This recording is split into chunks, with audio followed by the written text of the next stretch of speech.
Hello मेरे दोस्तों, अगर हम बात करें एक इन्वेस्टर की, तो एक इन्वेस्टर होता कौन है। एक इन्वेस्टर की उम्मीद ये होती है कि वो अलग अलग एसेट क्लासेस में अपने पैसे निवेश करे और इन्वेस्ट करके वो इतना रिटर्न तो कमा ले कि वो इन्फ्लेशन को बीट कर सके और सिर्फ सेविंग्स ही नहीं, थोड़ी बहुत वेल्थ भी क्रिएट कर सके। अब कई लोग आपको ये कहेंगे कि मार्केट में निवेश करना बहुत सिंपल है, बाय लो सेल हाई, सस्ते में खरीद लो, महंगे में बेच दो, जो प्रॉफिट हुआ वो आपका। लेकिन दोस्तों, अगर सही में इतना इजी होता तो आपको नहीं लगता कि हर इंसान मार्केट में आज पैसे बना के बैठा होता, हर इंसान आज स्टॉक मार्केट के कारण अमीर होता। तो दोस्तों, स्टॉक मार्केट में एक पैटर्न होता है। हावर्ड मार्क, इस ऑथर की एक बुक है जो मास्टरिंग द मार्केट साइकिल। इस बुक में ऑथर ने बहुत ही अच्छे से समझाया है कि मार्केट का एक पैटर्न होता है जो शॉर्ट टर्म में आप प्रिडिक्ट नहीं कर सकते हो, लेकिन लॉन्ग टर्म में इसे ईजिली प्रिडिक्ट किया जा सकता है। तो आज हम समझे इस किताब में क्या पॉइंट्स है, क्या इंपॉर्टेंट की पॉइंट्स है जो आपको पता होने चाहिए। उससे पहले आगे बढ़े उससे पहले मैं हूं भाविन, सर्टिफाइड फाइनेंशियल प्लानर, और आप देख रहे हैं YouTube channel the art of wealth building, आपका one point destination to seek an unbiased consultation on personal finance.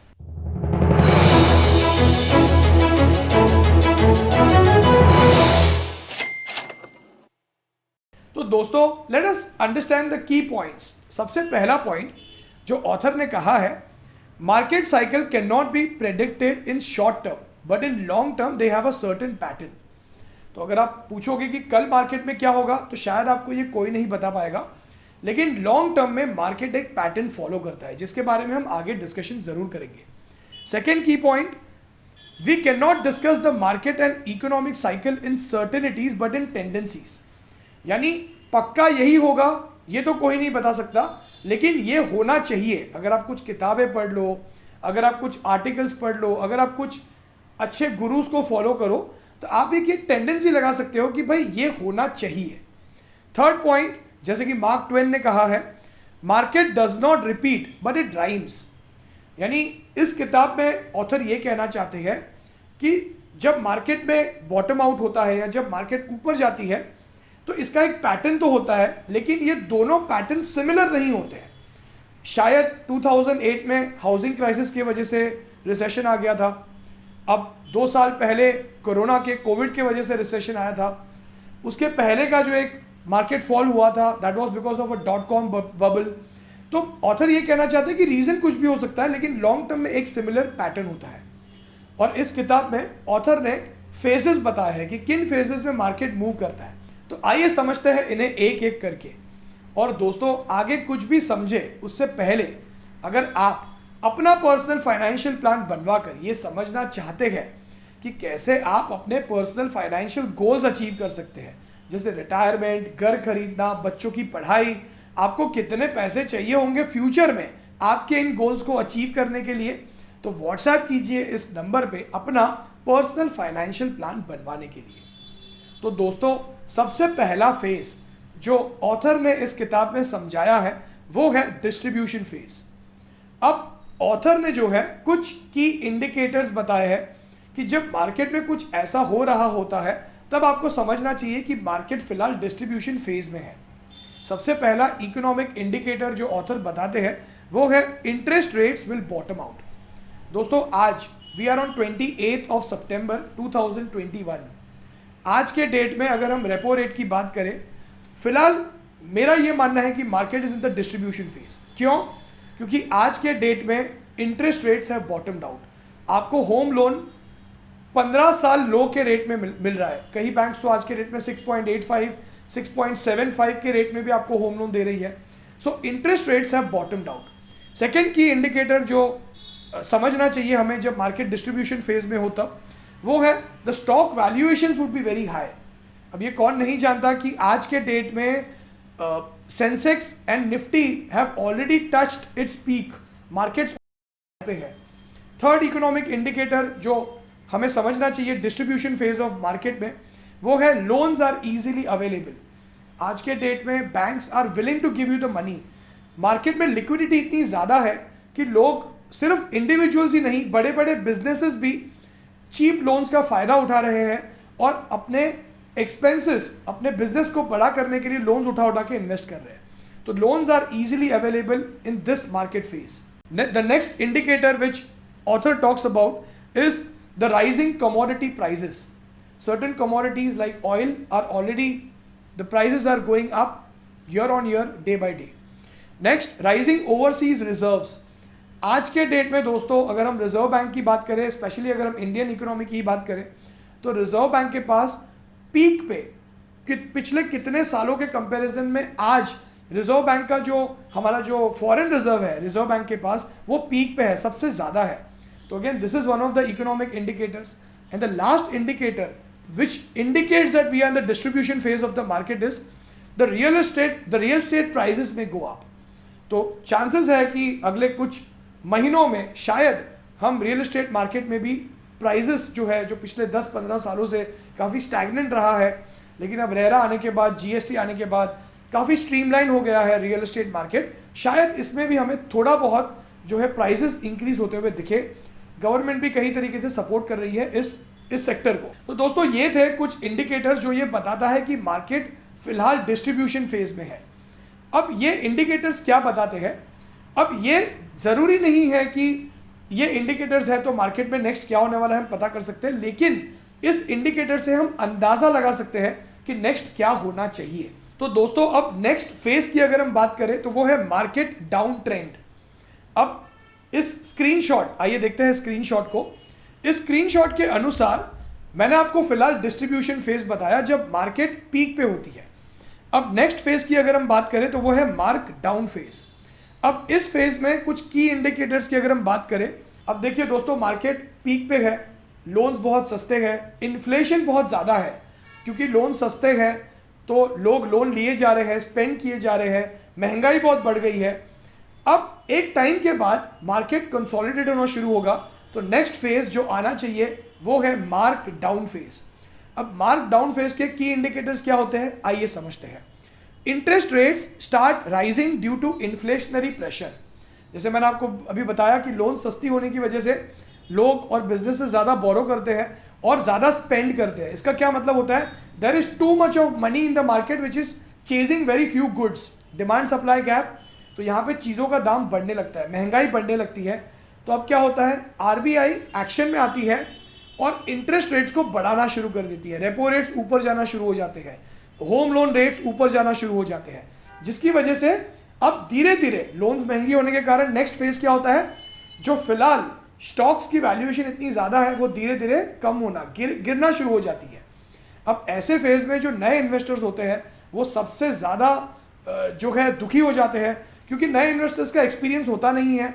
तो वो ये सोचते हैं कि अब जो शेयर प्राइसेस जो गिरना शुरू हुई है, हमने जिस दाम में खरीदा था उस दाम के कंपैरिजन में अब हमको जो है शायद दोबारा मार्केट ऊपर जाएगी और हमको दोबारा जो है वो प्राइस मिलेगी. लेकिन ऐसा होता नहीं है और धीरे धीरे करके जो है स्टॉक मार्केट नीचे जाना शुरू होती है. अब थर्ड इंडिकेटर जो है, जो मार्क डाउन फेज को रिप्रेजेंट करता है, वो है many companies corporate earnings start getting impacted. Quarter on quarter जो कंपनीज की प्रॉफिट्स है, क्योंकि लोन्स ज़्यादा एक्सपेंसिव होते जा रही है, इंटरेस्ट रेट्स बढ़ते जा रहे हैं, तो यहाँ पे जो कॉर्पोरेट्स की अर्निंग्स है वो स्लो डाउन हो जाती है. कई सारी कंपनीज जिन्होंने डिस्ट्रीब्यूशन फेज के समय बहुत ज़्यादा लेवरेज किया था, बहुत ज़्यादा लोन्स लिए थे, वो अब डिफ़ॉल्ट करना शुरू कर देते हैं लोन पे. उसकी वजह से कई सारी कंपनीज बैंकरप्ट भी हो जाती है और रियल एस्टेट के जो प्राइसेस है वो फ्लैट या स्टेबल होना शुरू हो जाते हैं, दोबारा से थोड़े कम हो जाते हैं. तो ये था मार्क डाउन फेज. अब समझते हैं थर्ड फेज को दोबारा स्क्रीनशॉट की मदद से, जो है अक्यूमुलेशन फेज. अब धीरे धीरे ऐसा होता है कि मार्केट नीचे चली जाती है, फिर आता है अक्यूमुलेशन फेज. अब दोस्तों जो वैल्यू इन्वेस्टर्स होते हैं वो साइड में बैठ के देख रहे होते हैं कि मार्केट में चल क्या रहा होता है. लेकिन अक्यूमुलेशन फेज एक ऐसा फेज होता है मार्केट का जहाँ पे मार्केट धीरे धीरे बॉटम आउट हो जाती है. कोई बैड न्यूज़ आ रहा होता है, आपको न्यूज़ चैनल में लोग यूजुअली नेगेटिव बातें करते हुए दिखेंगे कि अब इकोनॉमी तो रिकवर होगी ही नहीं. तो ये सब इंडिकेटर है कि अब हम अक्यूमुलेशन फेज में आ गए हैं. अक्यूमुलेशन क्यों? क्योंकि इस फेज में जो असली इन्वेस्टर्स होते हैं उनको स्टॉक्स बहुत ही फेयर प्राइस पे मिलना शुरू हो जाती है. तो आइए समझते हैं कुछ इकोनॉमिक इंडिकेटर अक्यूमुलेशन फेज के. Interest rates are at the peak, क्योंकि इन्फ्लेशन को कंट्रोल करना होता है, लिक्विडिटी को कम करना होता है, तो आरबीआई धीरे धीरे धीरे करके जो है इंटरेस्ट रेट्स को बढ़ाते जाती है। होम लोन्स एक्सपेंसिव हो जाते हैं, लोग होम लोन ले नहीं रहे होते हैं, जिसकी वजह से रियल एस्टेट प्राइसेस को इम्पैक्ट होता है। बॉन्ड्स की जो यील्ड है वो बॉटम आउट हो जाती है। इंटरेस्ट रेट्स और बॉन्ड यील्ड जो होती है वो इन्वर्सली प्रोपोर्शनल होते हैं। तो बिकॉज इंटरेस्ट रेट बढ़ जाते हैं तो जो बॉन्ड की यील्ड्स है वो बॉटम आउट हो जाती है। तो आइए समझते हैं कुछ इंडिकेटर्स जो हमें ये बताते हैं कि अब हम अक्यूमुलेशन फेज में आ चुके हैं। Interest rates are at the peak, tighter money, no easy loans, banks loans देना बंद कर देती है या कम कर देती है, वो बहुत ज़्यादा स्ट्रिंजेंट हो जाती है लोन्स देने के पहले, क्योंकि डिफॉल्ट रिस्क बहुत ज़्यादा हो जाता है। Bond yields are bottomed out, जैसे मैंने आपको बताया। Stocks are available at a cheap valuation, कई सारी अच्छी अच्छी कंपनी के जो स्टॉक्स है वो बहुत फेयर प्राइस पे अवेलेबल होते हैं, और ऐसे फेज में एक वैल्यू इन्वेस्टर जो है अपने पैसे लगाना शुरू कर देता है। Real estate prices start correcting, कई सारे देशों में आपने ऐसा ऑब्जर्व किया होगा, जब रियल एस्टेट प्राइसेस दे कम डाउन, क्योंकि जब बूम पे था, जब लोन्स इजीली अवेलेबल होती है तब लोग रियल एस्टेट को खरीदते हैं। लेकिन इस फेज में लोन्स महंगी हो जाती है, कई लोग अपना ईएमआई समय से नहीं भर पाते हैं, लोगों की जॉब्स नहीं होती है, तो ऐसे फेज में जो है रियल एस्टेट प्राइसेस भी जो है कम होना शुरू हो जाती है। इस फेज के बाद अगर हम आखिरी फेज की बात करें तो वो होता है मार्क अप फेज। अब सब कुछ जो है स्लो हो जाता है, अब जो है वैल्यू इन्वेस्टर जो है अपना पैसा लगाना शुरू करते हैं। अब दोबारा से जो है एक गवर्नमेंट के ऊपर प्रेशर बन जाता है, क्योंकि जॉब लॉसेस हो जाती है, लोगों के पास पैसे नहीं होते हैं स्पेंड करने के लिए। तो ऐसे में जो है गवर्नमेंट को दोबारा से मार्केट में लिक्विडिटी इन्फ्यूज़ करनी पड़ती है। तो इसका जो है इंडिकेटर क्या होता है, जो 2 सालों पहले गवर्नमेंट ने और आरबीआई ने करना शुरू किया था, they start infusing the liquidity. अब लिक्विडिटी कैसे लाई जाती है मार्केट में, लोगों के हाथ में पैसे देने के लिए लोन्स को सस्ता किया जाता है। तो सबसे जो पहला इंडिकेटर होता है इस फेज का वो होता है interest rates start falling. Interest rates कम होंगे तो दोबारा से जो बिजनेसेस है वो पैसे लेना शुरू करते हैं, बोरो करना शुरू करते हैं, वो स्पेंड करना शुरू करते हैं, लोगों को जॉब्स देना शुरू करते हैं। लोगों की जॉब्स होती है तो लोगों की इनकम बढ़ती है और वो दोबारा से स्पेंड करना शुरू करते हैं।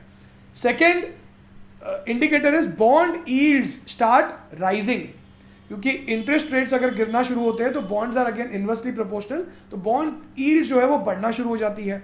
थर्ड इंडिकेटर इज अगेन धीरे धीरे करके जो है महंगाई बढ़ना शुरू हो जाती है, क्योंकि लोग जो है there is too much of money chasing very few goods, तो इन्फ्लेशन बढ़ना शुरू हो जाता है।